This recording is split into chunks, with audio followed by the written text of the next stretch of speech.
Hi, I'm Jaylynn West and I'm back with another video.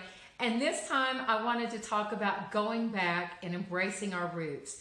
When we're born, our situations are what they are, and we have really very little say-so about the environment that we grow up in. And then we grow and we evolve and we become the people that we hope and want to become and migrate towards that, and hopefully learn how to not embrace the victim mentality, but the mentality of having confidence and becoming the people that we want to become. So the best analogy I have of this is that I recently went back to my high school reunion, and it was surreal and wonderful all at the same time. I saw people that I hadn't seen and spoken to in decades. Fortunately, we have social media now, so I was in touch with several of them, but it's much different than the one-on-one relationship that you can have. And one of my friends, one of my dear classmates, realized that I had not stayed in touch with my high school friends, and so he began to reconnect me about 10 years ago. And, I can't thank him enough for that. His name was Marvin, and unfortunately I didn't get to thank him in person because he's no longer here.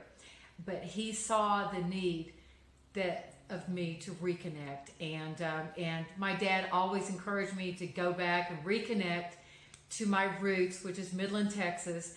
I was like, oh, Dad, whatever, what do you really know? And then with his passing, I thought, maybe he's right about this. So when this reunion came up, I'm like, okay, I'm going to give it a shot.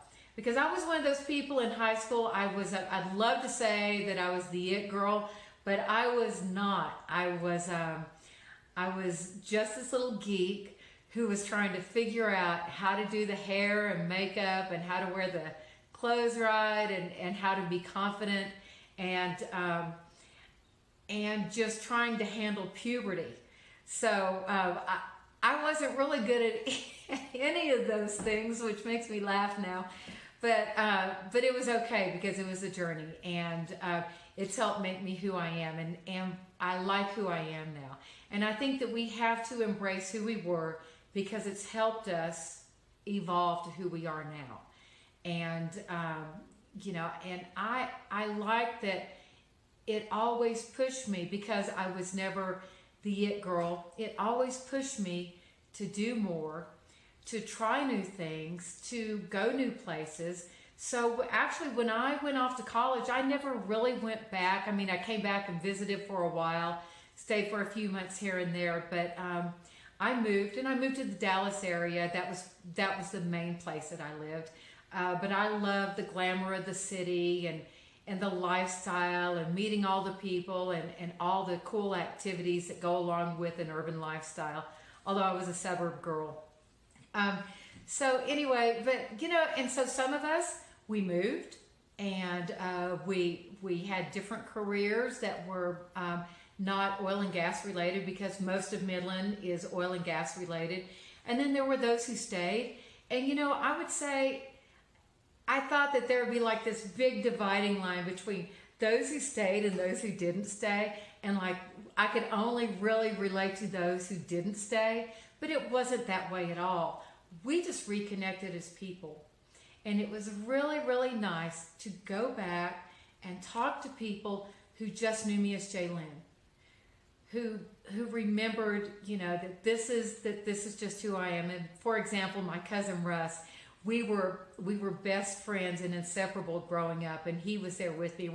Our age were like 7 months apart, so we went to school together, and we stayed in touch all these years.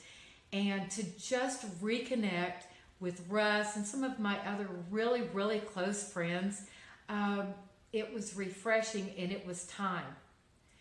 And one of the things that I've realized in this, as I look back at what makes us evolve and what is attractive.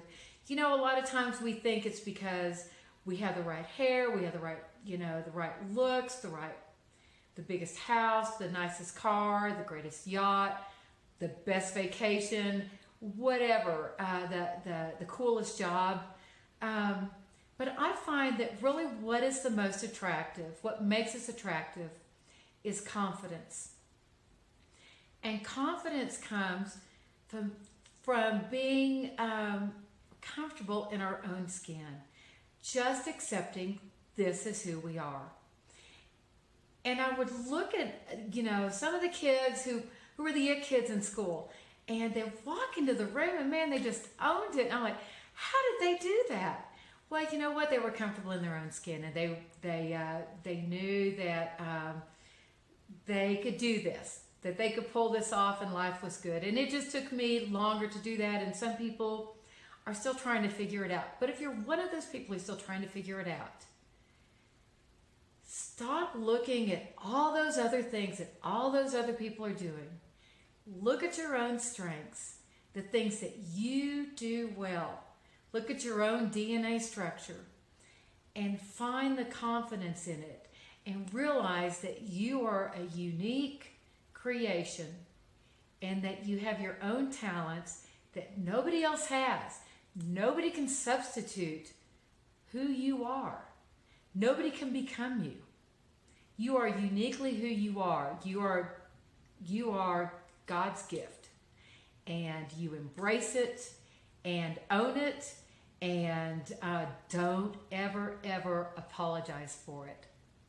So that is the inspirational message, and it was just wonderful to see everyone, and hopefully we'll get together more often now that we have social media and we see each other. Let's not wait another 10 years to get together. And thank you so much for watching this. If it touched you, you want to share it with your friends, please hit share. If you want to follow me, I've got Facebook, Jaylyn West with a capital L, or Life in Our Community. I've got a blog called Jaylyn's Groovy Blog. I'm on Instagram, LinkedIn, YouTube under Life in Our Community. So thank you so much. Have a great day, and I'll see you next time. Take care.